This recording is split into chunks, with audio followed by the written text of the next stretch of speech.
राजा और जादुई तोता। बहुत समय पहले की बात है।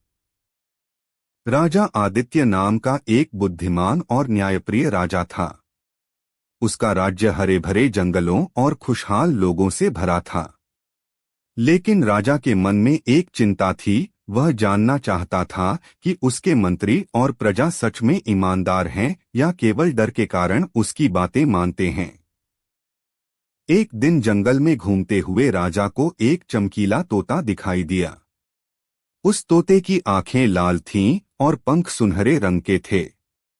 तोता बोला, राजन, मैं एक जादुई तोता हूं। मैं सच और झूठ पहचान सकता हूं। यदि आप चाहें तो मैं आपकी मदद कर सकता हूं। राजा बहुत खुश हुआ और तोते को महल ले आया। उसने सभी मंत्रियों को बुलाया और कहा, जो भी झूठ बोलेगा यह तोता उसकी आवाज बदल देगा। सभी मंत्री डर गए। राजा ने पहले मंत्री से पूछा, तुम राज्य के पैसे कहाँ खर्च करते हो? मंत्री बोला, राज्य की भलाई के लिए महाराज। तोता तुरंत बोला, झूठ। और मंत्री की आवाज बहुत पतली हो गई। सब लोग हंस पड़े। फिर राजा ने एक गरीब किसान को बुलाया और पूछा, क्या तुम्हें मेरे सैनिकों से कोई परेशानी होती है? किसान बोला, नहीं महाराज, वे बहुत मदद करते हैं। तोता चुप रहा। राजा समझ गया कि किसान सच बोल रहा है। राजा ने तोते की मदद से पूरे राज्य की सच्चाई जानी।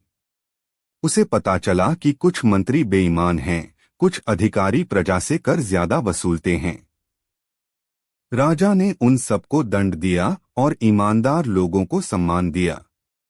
कुछ दिनों बाद राजा ने तोते से कहा, तुम्हारी मदद से मेरा राज्य फिर से खुशहाल हो गया।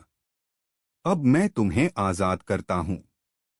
तोता मुस्कराया और बोला, राजन, सच्चाई ही सबसे बड़ी जादू है।